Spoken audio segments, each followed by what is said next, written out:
দেন আমরা কখনো ছাড়তে পারবো না। তাই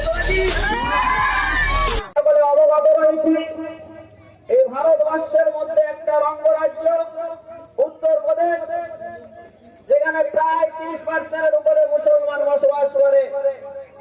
নবীর আগমনের মাসে নবীর প্রেমিক আমার আপনার ইমানদার ভাই একজন আইলাবে মুহাম্মদ সাল্লাল্লাহু আলাইহি ওয়াসাল্লামে পোস্ট করেছিলেন।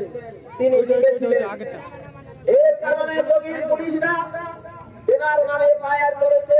তেনার সহযোগী আরো 3-4 জন ছিল, সকলের নামে ফায়ার করে তাদেরকে জেলবন্দি করেছে। আজকের কথা ভারতবর্ষ নয়, গোটা বিশ্বে আজকে এই পোস্টার নিয়ে সোশ্যাল মিডিয়ায় ছড়াছড়ি হচ্ছে।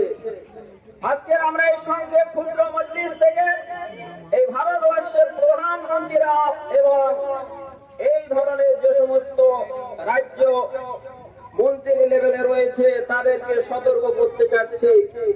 আজকের এই আইলাবে মুহাম্মদ সাল্লাল্লাহু আলাইহি ওয়াসাল্লাম লেখার কারণে আমাদের নামে ফায়ার তো দূরের কথা, আমাদের জেলবন্দি তো দূরের কথা, ফাঁসির মঞ্চে আমাদের দাঁড় করিয়ে দিয়েও যদি বলে যে আইলাবে মুহাম্মদ সাল্লাল্লাহু আলাইহি ওয়াসাল্লাম ছেড়ে দেন, আমরা কখনো ছাড়তে পারবো না। তাই তো নাকি?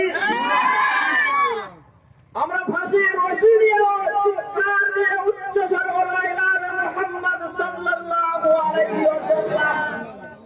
আমরা কামানের সামনে দাঁড়িয়ে বলবো আইলাবে মুহাম্মদ সাল্লাল্লাহু আলাইহি ওয়াসাল্লাম। একবার নয়, দুইবার নয়, লক্ষ কোটি কোটি বার জিন্দেগিতে যতক্ষণ আমার আপনার হৃদয়ে দেহতে হৃদয় থাকবে, প্রাণ থাকবে, ততক্ষণ আমরা এই স্লোগান দিতে থাকবো। তাই ভারত সরকারকে অবগত করতে চাই, আসেন আমরা একবার নয়, একাধিকবার নয়, লক্ষ কোটি গুণবার আমরা বলবো আইলাবে মুহাম্মদ সাল্লাল্লাহু আলাইহি ওয়াসাল্লাম। কারণ তিনি হচ্ছে আমাদের প্রাণ, আমাদের হৃৎপিণ্ড। আমরা একটা তো মিনিট তো দূরের কথা, একটা মুহূর্ত পর্যন্ত মুহাম্মদ সাল্লাল্লাহু আলাইহি ওয়াসাল্লামকে আমাদের থেকে আলাদা করতে চাই না। তাই আমরা সকলে চিৎকার দিয়ে বলি আইলাবে মুহাম্মদ,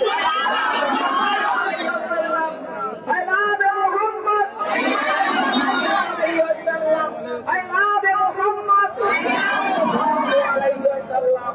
যেটাকে আল্লাহ পাক পাঠিয়েছেন এ तमाम বিশ্বে শুধু মানব নয়, সমস্ত সৃষ্টিকুলের জন্য রহমত স্বরূপ। কারণ আমরা কখনো বলি না মুহাম্মাদুর